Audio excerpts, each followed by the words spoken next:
자, 저희가 월요일부터 금요일까지 가정경제 전문가들과 함께하고 있습니다. 그리고 수요일 이 시간에는 여러분께 탁 터놓고는 왠지 좀 작아 보이네요. 탁 터놓고 여러분의 고민을 해소해드릴 두 분이 함께하십니다. 한규상 전문가, 박소영 전문가님 오셨어요. 안녕하세요. 안녕하세요. 네. 쉽고 재미있는 설명으로 여러분의 채널을 고정시켜드리겠습니다. 고정 한규상입니다. 네. 동키 여러분들의 고민을 쉽게 아주 쉽게 풀어드릴 쉬운 전문가 박소영입니다. 네, 준비된 내용을 한번 들어보도록 하죠. 어떤 내용으로 함께해 주실 건가요? 요즘 거리에 보면 외국인들 참 많습니다. 유학온 뭐 학생부터 외국인 근로자들도 엄청 많아졌고요. 네. 다문화 가정도 너무 쉽게 접할 수 있어요. 그래서 그런지 저희한테도 그 외국인들의 보험 가입 문의가 참 많이 들어오는 편인데요. 그중에서 좀 안타까웠던 건 아직 우리나라 이 말이 언어가 원활하지 못하신 분들이 많아요. 근데 가뜩이나 어려운 이 보험을 자기한테 뭐 상황에 맞지도 않고 필요 없는 것들을 가입한 경우가 많아서 그게 좀 안타까웠고요.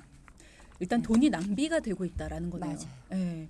뭔가 좋다라고 생각을 해서 가입은 했는데 막상 이제 전문가님들 입장에서 뜯어봤을 때는 굳이 이것까지 가입할 필요가 없었는데 싶은 거죠. 우리도 외국을 나가봐서 알지만 한 푼 한 푼이 아쉽거든요. 그렇죠. 예, 그런 경우들이 많았다라는 거네요. 자, 지금 여러분이 외국인의 경우라고 그럼 나랑은 상관이 없나 이렇게 생각하실 수 있지만 그렇지 않습니다. 우리도 마찬가지의 경우들이 상당히 많아요. 나한테 굳이 필요 없는데 가입하고 있는 경우들이 많거든요. 자, 지금 일단은 외국인들이 보험을 가입하는 경우에 대해서 일단은 먼저 들어보도록 하죠. 늘고 있는 추세예요, 외국인들이? 네, 맞습니다. 외국인들의 보험 가입 상담 빈도는 점점 늘어나는 추세이고요. 네.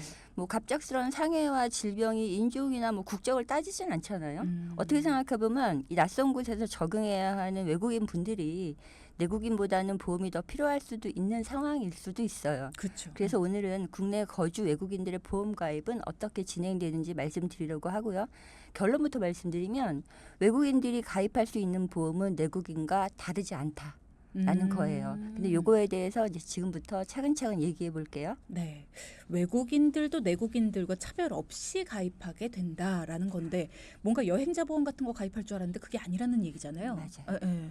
자, 그러면 외국인들이 보험 가입을 한다 그럼 뭔가 좀 더 복잡할 것 같은데 어떤지 일단 설명을 좀 들어볼게요. 네. 외국인 분들은 물론 잘 알고 계시겠지만 일단 비자를 발급받아서 국내에 들어오게 되면 내가 어떤 목적에 따라서 들어왔는지 체류 자격 코드라는 걸 받아요.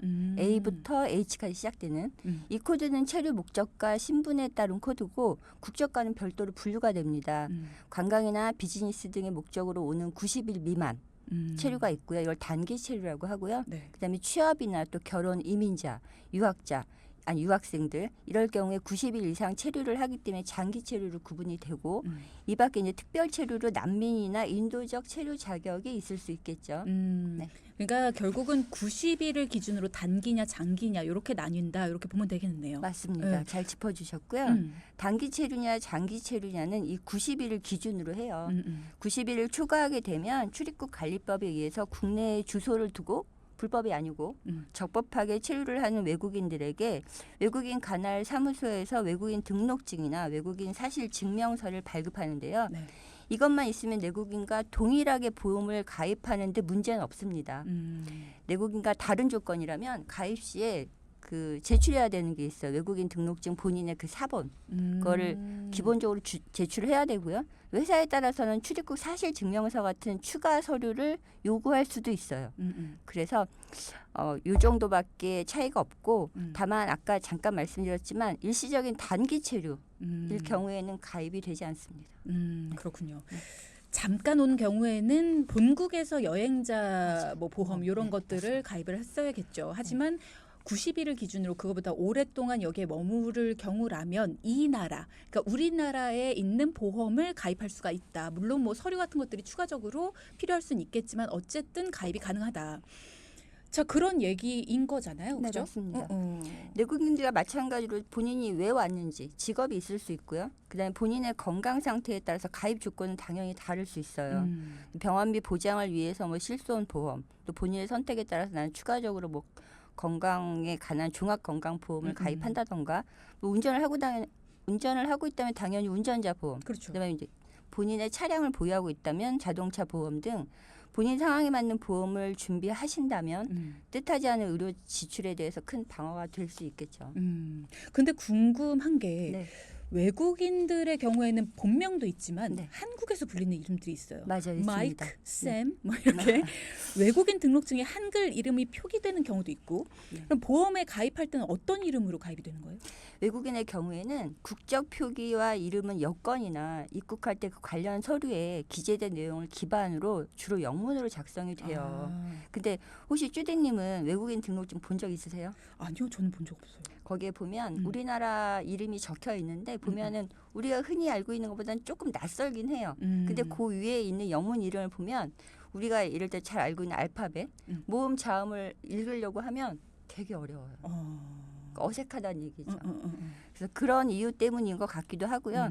그래서 외국인들이 한글 이름을 표기하려는 이유는 여기서 생활하면서 좀 더 쉽고 친근한 이름으로 그렇죠. 소통도 편하고 그런 거를 위한 게 좀 클 거라고 생각이 돼요. 근데 한글 이름을 표기하는 것은 선택사항이에요. 필수사항이 아니기 때문에 본인이 원하면 제한 화교나 외국 국적 동포일 경우에는 외국인 등록증 발급 시에 나는 이게 한글 서명을 같이 기재하겠다라고 요청하시면 되는데 요청한다고 다 되진 않습니다. 이렇게 하려면 선행해야 될 일이 있어요. 어떤 게 있냐면 중국 국적일 경우가 있고 그다음에 제한 화교일 경우가 있고 그다음에 과거에 한국 국적을 보유한 외국 국적 동포일 수 있거든요. 이 세 부분이 그 서류를 받아와야 되는 게 조금씩 다릅니다. 요거는 본인들이 확인을 하셔야 될 것 같아요. 그래서 외국인 등록증에 이제 한글 성명이 같이 표기가 되어 있으면 편한 점이 있죠. 은행이나 관공서, 네, 본인의 휴대폰 네, 개통을 할 때 실명 확인이 바로 가능하기 때문에 생활에 편리한 점이 많아요. 그래서 본인의 선택에 따라서 영문이든 한글 이름이든 본인의 선택대로 거래가 가능합니다. 근데 보험 가입 시에는 보험 계약 시 제출하는 그 신분증에 따라 영문 이름 또는 한글 이름으로 등록되는 거를 결정이 되는데 외국인 등록증에 한글 이름이 그 표기가 되어 있더라도 보험회사마다 등록을 어떻게 하는지는 달라지거든요. 그렇죠. 그래서 그건 본인이 결정하시는 게 아니고 가입할 때 문의하시면 되고 그렇다고 영문이든 한글 이름이든 가입에 문제될 건 없습니다. 그렇군요. 그러면 앞서 그런 얘기 하셨잖아요. 만약에 본인이 보험에 가입할 의사만 있다면 가입이 가능하다. 네, 맞습니다. 그러면 만약에 네. 내가 보험에 가입할 의사가 없습니다. 네. 그렇게 얘기를 한다면 네. 전혀 의료비에 대해서는 준비가 안 되는 거예요. 그런 분들은. 아, 그건 아니고요. 내국인과 마찬가지로 아까는 90일이었잖아요. 네. 장기나 단기. 근데 6개월 이상이 되면 의무적으로 우리가 가입하고 있는 건강보험에 가입이 돼요. 아, 국민건강보험처럼 외국인들도 가입되는 네, 거예요? 맞습니다. 아. 6개월 이상이 무조건 되고요. 2024년 4월 3일부터 시행된 개정안에 따르면 외국인들은 지역 가입자 로서 건강보험에 자동으로 가입이 되는데 야, 우리나라 좋다. 좋아요. 진짜 좋다. 네. 그래서 뭐 영주권을 따든 아니면 결혼 이민이든 유학이든 체류 자격을 가진 외국인에 따라서는 들어오자마자 바로 피부양자로 등록이 될 수도 있어요. 그런데 유학 목적의 체류일 경우에는 보험료도 또 깎아주거든요. 이런 혜택도 있기 때문에 본인의 건강보험 자격을 확인하고 싶으면 가까운 국민건강보험공단 지사에 문의하시면 돼요. 그래서 내국인 가입 조건과 동일하고요. 그다음에 동일한 혜택이고요. 보험료도 같은 방식으로 산출이 되거든요. 주의하실 점은 국내 거주 6개월에서 하루라도 부족하면 안 됩니다. 네. 물론 이제 6개월이 지나면 건강보험이 저희처럼 이제 기본이 되고 저희도 마찬가지로 이 건강보험에서 채워지지 못하는 부족한 부분을 커버하려고 보험을 들잖아요. 외국인도 마찬가지예요. 이런 목적으로 보험 가입을 하는 이유는 좀 같다고 봐야죠. 그러면 우리나라 사람들에게 우리 지금 방송을 듣고 계신 동키분들에게는 보통 실손보험 1순위, 그다음에 진단비나 뭐 수술 이런 식으로 알려주셨잖아요. 네, 우선순위가 다 정해져 있는데 외국인 분들한테는 우선순위 어떻게 알려주세요? 보통? 제가 생각할 때는 같은 것 같아요. 외국이나 뭐 특별히 가입해야 할 보험이 있다던가 아니면 뭐 특별히 혜택을 준다던가 뭐 또 특별히 뭐 불이익을 준다던가 이런 조건은 없어요. 내국인하고 동일합니다. 그러면 병원에 갔을 때 실제로 손해보는 금액에 대해서 받을 수 있는 실손이 1순위다. 외국인도. 맞아요. 네. 아하. 그러면 저는 그게 좀 궁금한 게 건강 상태에 따라 우리는 가입하는 거나 이런 것들이 조금 까다롭기도 하고 뭐 이런 게 있잖아요. 맞습니다. 그럼 외국인들은 건강 상태가 어떤지 어떻게 확인해요? 그래서 외국인들은 우리나라에 언제 들어왔는지 출입국 사실 증명서를 간혹 요구하는 경우가 굉장히 많거든요. 거기에 건강 상태가 나와요? 그러니까 그거는 보험회사에서 알아서 판단을 하겠죠. 저희는 일단 고지하는 거를 전달할 뿐이고 그거는 보험회사에서 판단해야 될 일인 것 같아요. 내가 5년 이내에 병원에 간 적이 있는지 없는지 우리가 되게 꼼꼼히 보잖아요. 확인할 외국인들은 길이가 없네요. 그러니까요. 네. 그러니까 그게 뭐 어, 예를 들어서 한 깜짝이야. 3년 전에 어. 저 베이징의 어떤 병원에서 치료를 받았어요. 음, 그리고 한국에 들어왔어요. 음, 보험 가입을 하려고 하는데 음. 이분이 그걸 안 알리고 보험을 가입을 했다고 하더라도 음. 국내 보험사에서는 음. 이걸 확인할 방법이 없잖아요. 그러니까. 그래서 이렇게 실제로 일을 하다 보면 음. 외국인들이 보험 가입이 쉽게 되는 경우가 많습니다. 오히려. 예. 그럴 것 같네요. 네. 지금 얘기를 나누다 보니까. 그래서 그런 부분들이 약간 기사화가 되기도 했었던 기억이 나기도 합니다. 자, 어쨌든 이런 여러 가지들이 있다라는 거 여러분께 알려드리면서 그러면은 실손이 일단 1순위다라는 얘기도 해주셨어요. 네. 그럼 외국인들도 실손과 관련된 여러 가지 혜택들 국내인들하고 똑같아요? 내국인들하고? 왜 중지제도 뭐 이런 거 있잖아요. 네, 맞아요. 반대로 생각하면 내국인인데 해외에 나가 있는 경우 음. 이럴 때는 어떻게 해야 되냐 음. 궁금하실 거예요. 해외에 거주하시는 경우에는 실손보험 약관에 따르면 음. 국내에서 치료한 경우만 보장을 해줘요. 음. 그럼 내가 해외에 나가 있는 동안 치료받으려고 다시 들어오기는 쉽지 않죠. 그래서 이렇기 때문에 2016년에 시행된 실손 납입 중지 제도라는 그쵸. 게 있어요. 예, 예. 이거를 통해서 해외에 계시는 동안은 불필요하게 나가는 보험료가 없도록 이 제도를 잘 활용하셔야 되는데 해외에 나가 있는 동안에 실손 의료비는 불필요한 지출 어차피 보장을 안 해주니까 불필요한 지출을 막는 거지만 그 외의 보장성의 납입 중지는 되지 않아요. 미납하시면 바로 실효가 됩니다. 네. 3부에서는 전문가님들을 찾아와서 고민이 있는데요. 뭔가 좀 정리정돈이 필요합니다. 라고 해주신 분의 이야기를 먼저 들어보고 두 분이 어떻게 도와주셨는지 솔루션까지도 쭉 들어보겠습니다. 일단 고민이 뭐였을까요? 그 얘기부터 들어보죠.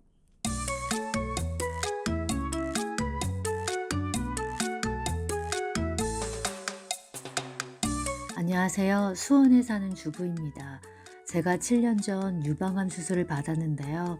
다행히 수술이 잘 됐고 또 현재는 추적 관찰만 하고 있는 중입니다.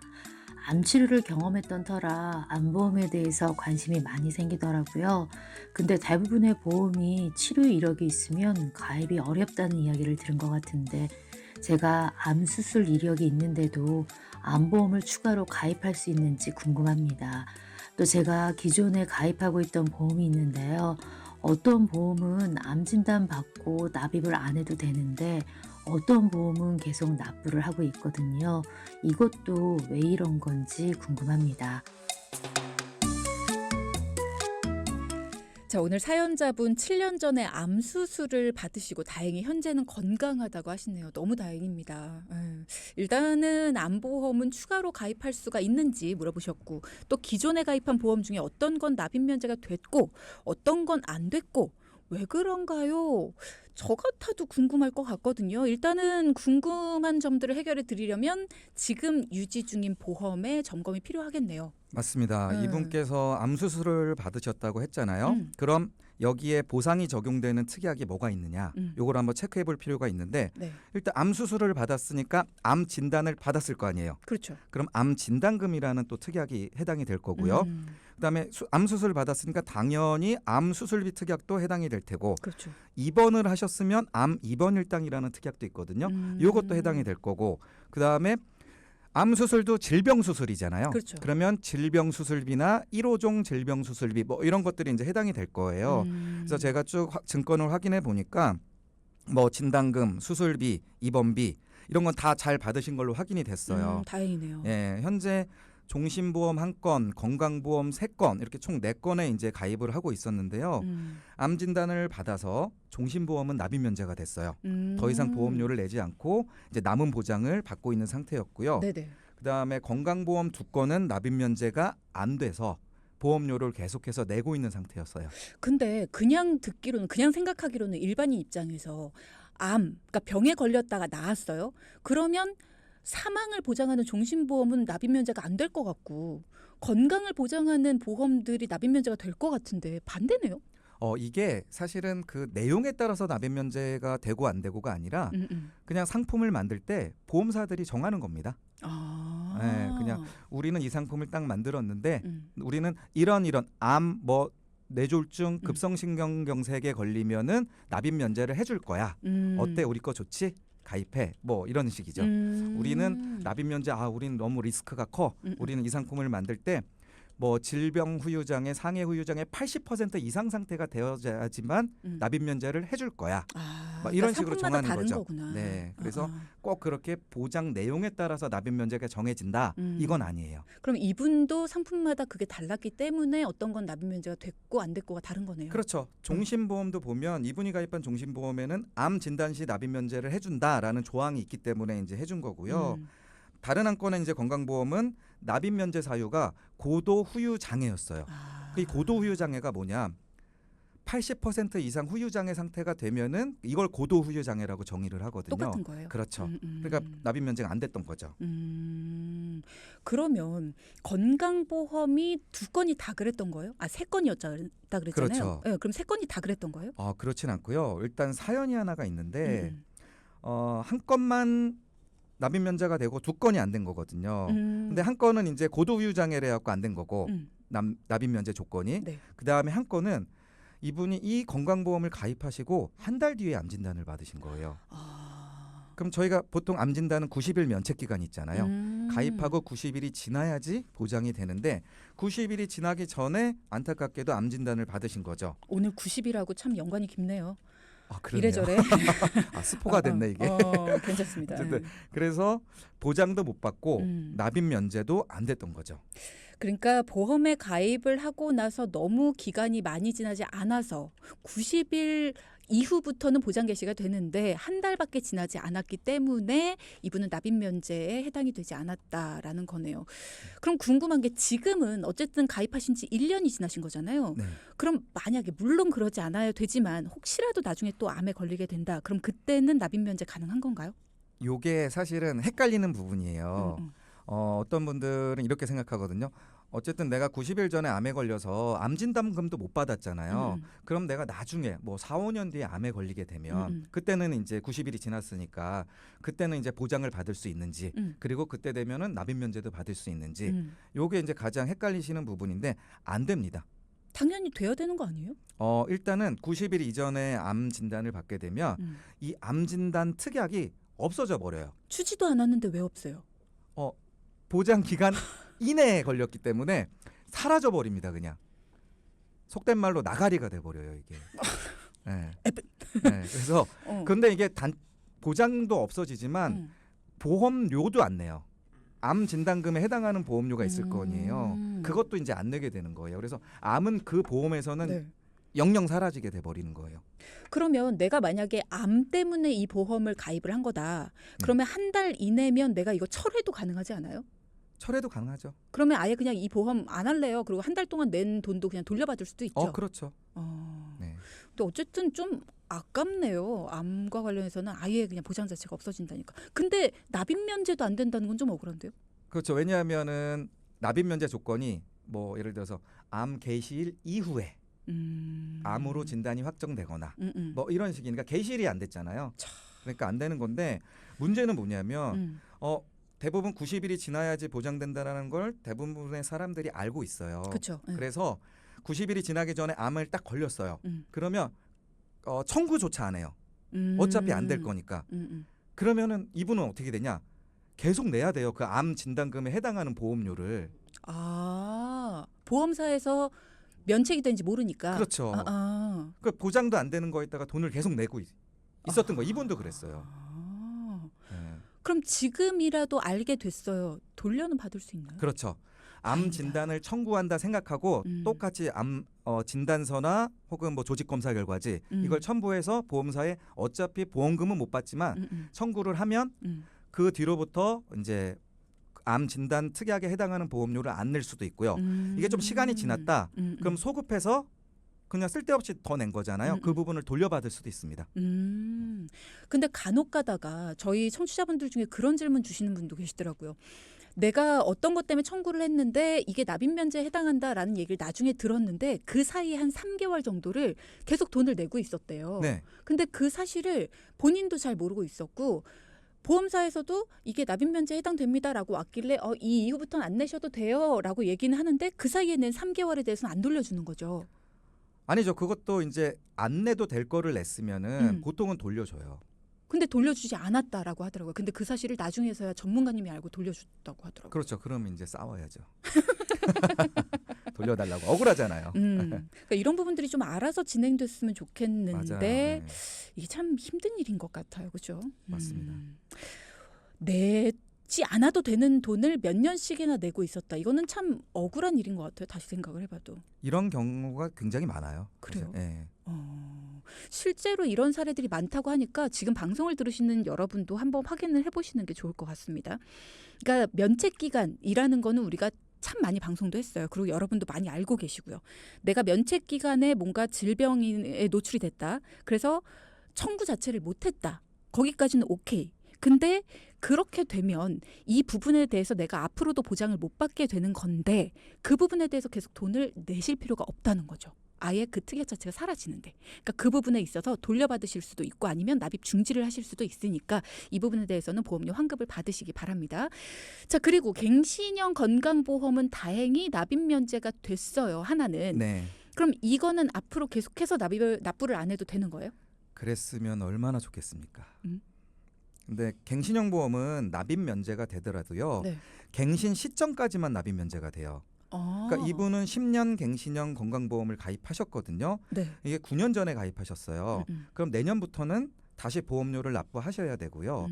그때 기존에 내던 보험료 그대로 납부를 하냐? 그게 아니죠. 갱신형 보험은 연령 증가에 따라서 보험료가 오르니까 그렇죠. 오른 보험료로 납부를 또 하셔야 돼요. 갱신형의 또 하나의 단점이라고 볼 수 있겠네요. 네. 그렇죠. 자, 그러면 사연자분 어떻게 도와주셨는지 솔루션도 좀 들어볼까요?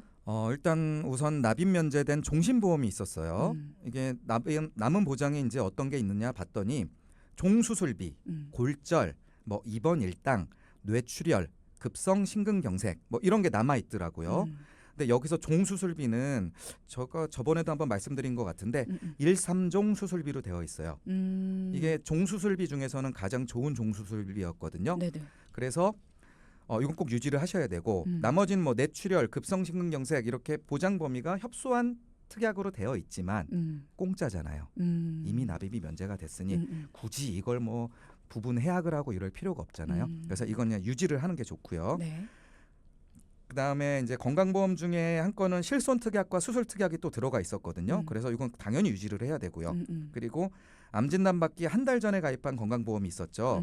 이건 암, 뇌출혈, 급성 심근경색이 있는 보험인데 이게 암이 이미 이제 끝나버렸으니까 뇌출혈, 급성 심근경색밖에 안 남거든요. 그렇죠. 네. 그러니까 이거는 너무 보장 범위가 협소하고 보험료를 또 계속해서 내야 되니까 요거는 정리를 하기로 했고요. 이렇게 정리를 다 하고 나면 현재 보장받을 수 있는 부분이 수술비랑 실손 특약밖에 없어요. 그러네요. 예, 이제 보완이 필요한 거죠. 네, 이분이 제일 걱정하셨던 게 뭐죠? 암이었죠. 그래서 암 진단비뿐만 아니라 혈관 질환도 또 보장 범위를 또 넓게 해서 보완을 해드리는 게 좋죠. 그래서 뇌혈관 허혈성 심장 질환으로 구성을 해드렸고요. 네. 암 진단금 3천만 원이랑 표적 항암 치료비 5천만 원, 그리고 뇌혈관 허혈성 심장 질환 진단비와 수술비까지 해서 3천만 원을 보장받는데 이제 설계를 해봐 드렸더니 저렴한 곳으로 가입을 하면 10만 원이면 충분하더라고요. 기존에 암에 한번 진단되신 적이 있는데 수술까지도 받으셨는데도 불구하고 10만 원이면 충분했나요? 네, 맞습니다. 이분이 암 수술한 거 외에는 그 사이에 뭔가 치료 이력이 없었거든요. 그러다 보니까 이제 보험료 할인도 되고 그래서 좀 저렴하게 가입을 하실 수 있게 됐죠. 그러니까 보험이라는 게 참 그런 것 같아요. 내가 암에 걸렸으니까 암은 이제 다시는 못 가입할 거야. 이렇게 그냥 내가 판단 내릴 게 아니라 이렇게도 가능하고 저렴한 가격으로도 가능하다는 거. 그러면 최근에 이런 질문 참 많이 주시는데요. 내가 암이 많이 걱정이 됩니다. 가족력도 있고요. 그리고 암과 관련해서도 조금 많이 부족하게 가지고 있다는 생각이 드는데 추가로 암을 보험을 가지고 가고 싶으면 어떤 걸로 추천을 해주실까요? 이런 질문들 많이 주시거든요. 아, 네. 일단은 암하면 제일 첫 번째 떠오르는 게 암 진단비거든요. 그죠. 그렇죠. 암 진단비는 진단만 받으면 어쨌든 수술을 했던 안 했던 뭐 방사선 치료를 받았던 안 받았던 무조건 주는 거니까 암 진단비가 1순위로 떠올리기 쉬운데요. 암 진단비가 그 대신 비쌉니다. 내야 될 돈이 많다는 거죠. 그렇죠. 보험료가 비싸요. 암 관련 치료들 중에선 가장 비싸요. 그래서 내가 암을 좀 더 보완하고는 싶은데 그렇게 보완할 여력이 충분하지 않다. 이런 분들은 그 암 진단비를 보완하기보다는 표적 항암 치료비라든지 이런 걸로 보완하는 게 좋아요. 왜냐하면 결국은 암 진단을 받고 치료를 받을 때 돈이 많이 필요하니까 암보험을 더 가입하려고 하는 거잖아요. 그렇죠. 치료받을 때 그런데 많이 필요해요. 일반 항암 치료를 하게 되면은 그렇게 돈이 많이 들어가지 않아요. 근데 표적 항암 치료를 했을 때는 굉장히 많이 들어가거든요. 그러니까 표적 항암 치료를 했을 때만 더 돈을 받을 수 있는 특약들이 있거든요. 그런 건 저렴해요? 네, 저렴합니다. 5천만 원 보통 보장 받는데 뭐 40대 기준으로 10,000원도 안 해요. 근데 저는 딜레마가 네. 표적 항암 치료비 특약을 가입하잖아요. 네. 그러면 내가 만약에 표적 항암 치료를 안 받아요. 다른 네. 치료를 받아요. 네. 그럼 걔가 필요가 없잖아요. 그렇죠. 그 대신 그 많은 돈도 필요 없는 거죠. 표적 항암을 뺀 뭐 일반 항암 치료는 그렇게 병원비가 많이 나오지 않으니까 큰 돈이 또 필요하지 않으니까 치료받을 때. 네. 그러니까 네. 비싸게 돈이 들어가는 그런 치료에 대해서만 특약 가입을 해놓고 저렴하게 치료가 되는 그런 치료들은 굳이 가입을 안 해놓고 이게 가성비가 좋다 이렇게 말씀하시는 그렇죠. 건가요? 근데 가장 좋은 거는 일반 암 진단비로 추가로 더 하는 게 좋죠. 근데 너무 비싸니까. 그렇죠. 맞아요. 그리고 그렇게 좋다고 해서 가입을 했는데 표적 항암을 안 할 수도 있는 것처럼 암에 안 걸릴 수도 있는 거잖아요. 맞아요. 네. 그러니까 10명 그게 중에 딜레마예요. 10명 중에 지금 4명이 걸린대요. 굉장히 많이 걸리는 건데 확률적으로 보면 우리가 6명에 속할 확률이 더 높잖아요. 그렇죠. 걸리지 않을 확률이. 맞아요. 네. 보험은 확률이라고 우리가 흔히 얘기를 합니다. 그렇기 때문에 저희가 늘 강조드리는 것 중에 하나가 그거예요.